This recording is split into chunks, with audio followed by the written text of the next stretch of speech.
Résumé maintenant du 6e week-end déjà dans la NFL en cette saison 2018. Plusieurs matchs intéressants. Victoire entre autres du Minnesota 27-17 contre l'Arizona. On se rend compte d'une chose, les Vikings, après un début de saison chancelant, oui, c'est vraiment l'équipe à surveiller dans la division nord de la conférence nationale. Victoire de Houston, troisième victoire de suite. 20-13 contre les Bills de Buffalo. Pendant ce temps, victoire de Washington 23-17 contre la Caroline. Et les Redskins sont premiers dans l'Est de la nationale. Alors, une division à surveiller également. On prévoyait les Eagles être tout à fait seuls, mais c'est pas vraiment le cas. Gain de Miami 31-28 contre Chicago en prolongation. Quel match hautement relevé. Du côté des Dolphins, on a fait appel à Brock Osweiler et 380 verges par la passe, 3 touchés en l'absence de Ryan Tannehill. Gain des Jets contre les Colts, 42-34. Une victoire, 5 défaites pour Indianapolis. Je pense que ça sera une saison très, très longue. Victoire de Pittsburgh, 28-21 contre Cincinnati. Un peu de controverse en fin de match. Du côté des Bengals, on invoque une pénalité à la ligne de mêlée, mais les arbitres n'en ont pas tenu compte. Alors, victoire des Steelers, qui en avaient besoin. La deuxième victoire de suite quand même pour la troupe de Mike Tomlin. Une équipe à surveiller de plus en plus, là. Les Chargers de Los Angeles, victoire de 38-14 contre les Browns de Cleveland. Vous allez dire, bon, ben les Browns...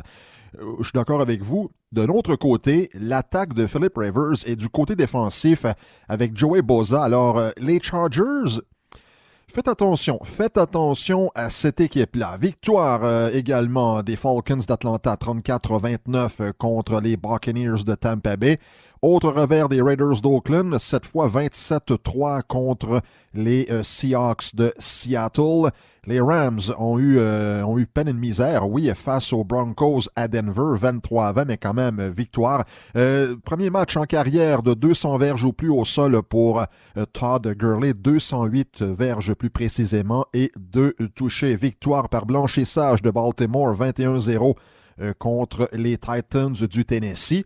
Également à Dallas, là, s'il y en a qui mettaient en doute l'importance d'Ezekiel Elliott, eh bien, détrompez-vous, victoire de 40-7 contre les Jaguars de Jacksonville. Elliott, eh bien, 106 verges au sol avec un touché sur 24 portées. Mais du côté des Jaguars, une équipe qu'on avait identifiée, en tout cas, la plupart des experts avaient identifié cette équipe-là comme étant à surveiller pour aller loin cette saison. Déjà 3 revers en 6 matchs. Et là, c'est une deuxième défaite de suite. Moi, j'avais des doutes sur Jacksonville. Je pourrais y revenir au cours de la saison. Mais 3-3, là, après 6 matchs, c'est pas ce que Doug Marrone avait prévu. Et quel feu d'artifice on a eu dimanche soir à Foxborough. Victoire des Patriots de la Nouvelle-Angleterre, 43-40 contre les Chiefs de Kansas City. Patrick Mahomes, encore une fois, 352 verges par la passe, 4 passes de toucher. Et quel joueur électrisant qu'est Tyreek Hill avec 142 verges par la voie aérienne et il a marqué 3 touchés, Tyreek Hill.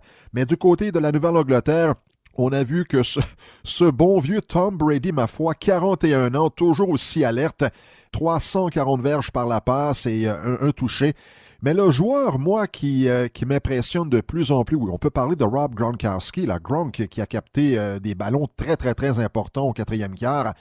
Mais Sonny Michel, le choix des Patriots en première ronde après Isaiah Wynn de la Georgie, eh bien Sonny Michel, son coéquipier avec les Bulldogs, eh bien Sonny Michel est allé gruger pas mal de terrain là. Lors du match de dimanche. Et ça s'enlève beaucoup de pression sur Brady et le fameux play action fonctionne très bien avec un Sonny Michel qui a eu encore une fois 100 verges au sol. Ça fait quelques saisons là que Tom Brady n'a pas eu un vrai porteur de ballon numéro 1 derrière lui. Alors oui, victoire de la Nouvelle-Angleterre 43-40 et ceux qui se demandaient, ceux qui mettaient en doute la viabilité des Patriots en 2018, 4 victoires, 2 défaites. Mais là, attention parce que les hommes de Bill Belichick vont jouer 6 de leurs 8 prochains matchs sur la route et il y a des matchs pas faciles. Alors, à surveiller, mais on sent là que le momentum revient pour les Patriots. Alors, c'était les matchs du 6e week-end de la saison 2018 dans la NFL.